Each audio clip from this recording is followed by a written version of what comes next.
प्रिय अध्यापकगण एवं मेरे प्रिय साथियों, आज इस वर्ष हम स्वतंत्रता सप्ताह की वर्षगांठ स्वतंत्रता दिवस की वर्षगांठ स्वतंत्रता सप्ताह के रूप में मना रहे हैं। तो आप सबका इस स्वतंत्रता सप्ताह के इस कार्यक्रम में हार्दिक अभिनंदन है। आज की प्रातःकालीन सभा से हम इस सप्ताह का शुभ आरंभ करने जा रहे हैं। मैं अजब और मेरे सहपाठी सफा, सुहेब, आत्मिका और निदा आपके समक्ष स्वतंत्रता दिवस पर एक भाषण प्रस्तुत कर रहे हैं। स्वतंत्रता दिवस प्रतीक है बलिदान का, बलिदानियों के सम्मान का, हमारे पूर्वजों की आन का, भारत देश की शान का। 15 अगस्त 1947 को हमारा देश आजाद हुआ अंग्रेजों की गुलामी, अत्याचार व जुल्म से। अंग्रेज हमारे देश में मेहमान बनकर आए थे और हमारे देश में मेहमानों को भगवान माना जाता है। अतिथि देवो भव कहा जाता है। इसीलिए हमने उन्हें पनाह दी। सोचा कि वे हमारे मेहमान हैं, परंतु किसे पता था कि वे व्यापारी के वेश में मेहमान हैं। धीरे धीरे विदेशी हुकूमत ने हमारे राष्ट्र पर कब्जा कर लिया और शुरू हुआ जुल्म, अत्याचार व शोषण का सिलसिला। जलियांवाला बाग हत्याकांड उन दिनों आम हो गया था। जानते हो क्यों? क्योंकि ये देश अब गुलाम हो गया था। अंग्रेजों ने अपनी फूट डालो और शासन करो नीति से देश को तोड़ और बिखेर दिया। आजादी के कुछ दीवानों ने भारत माता को गुलामी के अभिशाप से मुक्त कराने का बीड़ा उठाया था। वह देश से बेइंतहा मोहब्बत करने वाले दीवाने थे। वे देश की धूली के लिए सूली पर चढ़ जाने वाले दीवाने थे।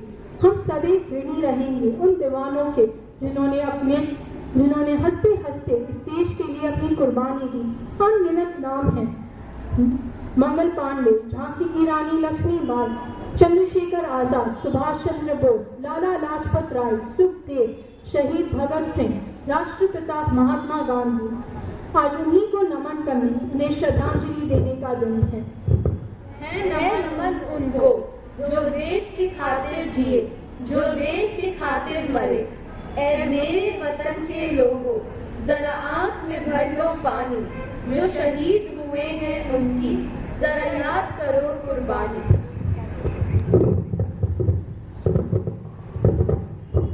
15 अगस्त 1947 को हमारा देश आजाद हुआ। आजादी के कुछ ही सालों बाद हमने अपना संविधान बना लिया। आज भारत विश्व का सबसे बड़ा और ताकतवर लोकतांत्रिक राष्ट्र है, जिसका श्रेय कुछ हद तक हमारे संविधान को जाता है।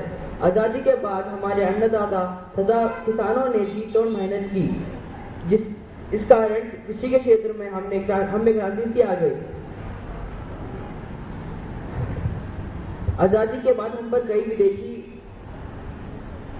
विदेशी आक्रमण हुए, जिसका हमारे जवानों ने डटकर मुकाबला किया।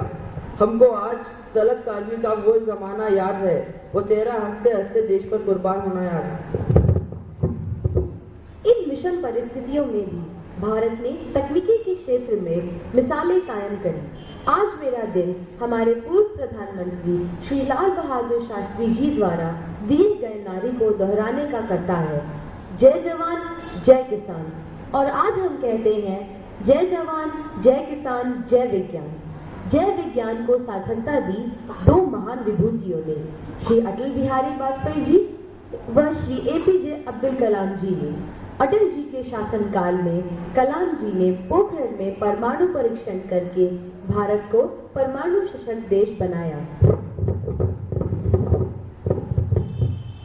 आज कुछ ही दिनों पहले ही हमने अपने देश की एक महान विभूति श्री कलाम जी को खोया है, परंतु वह हमारे दिलों में जीवित है और हमेशा जीवित रहेंगे, क्योंकि मिसाइल मैन कलाम जी हम सभी के लिए मिसाल है। आज हम पूर्णतः सक्षम है, समर्थ है और आत्मनिर्भर है। हमारी थल, जल और वायु सेना पूर्णतः शक्तिशाली है। तकनीकी, सूचना, विज्ञान हर क्षेत्र में विज्ञान भारतीय आगे है। हमारी संस्कृति, हमारी धरोहर ही हमारी शक्ति है। हमारी विविधता ही हमारी पहचान है। अहिंसा, त्याग, परोपकार, क्षमाशीलता जैसे सद्गुणों की खान है भारत। सबसे अलग, सबसे निराली संस्कृति की पहचान है भारत। आज समाज में कुछ बुरे तत्व जैसे कुपोषण, गरीबी, आतंकवाद और अनगिनत है, पर हम सब भारतीय इसके लिए दृढ़ संकल्प है। धरती हरी भरी हो, आकाश मुस्कुराए, कुछ कर दिखाया ऐसा कि इतिहास जगमगाए। आज इस स्वतंत्रता सप्ताह के अवसर पर हम सब ये प्रण लें कि हम इस देश और इसकी जनता की स्वतंत्रता और स्वाभिमान की रक्षा किसी भी कीमत पर करेंगे। अंत में अटल जी की कविता के 2 पंक्तियां सुनाना चाहूंगी। कदम मिलाकर चलना होगा, जलना होगा, गलना होगा, कदम मिलाकर चलना होगा। और मैं अंत में कलाम जी के विचार प्रकट करना चाहूंगी। सूर्य की तरह चमकना है तो पहले सूर्य की तरह जलना होगा। इसी उम्मीद के साथ कि हम सब अपनी बात और हम सब शहीदों को याद रखेंगे और इनके सपनों का ख्याल करेंगे, हम सब अपनी बात समाप्त करते हैं। जय हिंद, वंदे मातरम।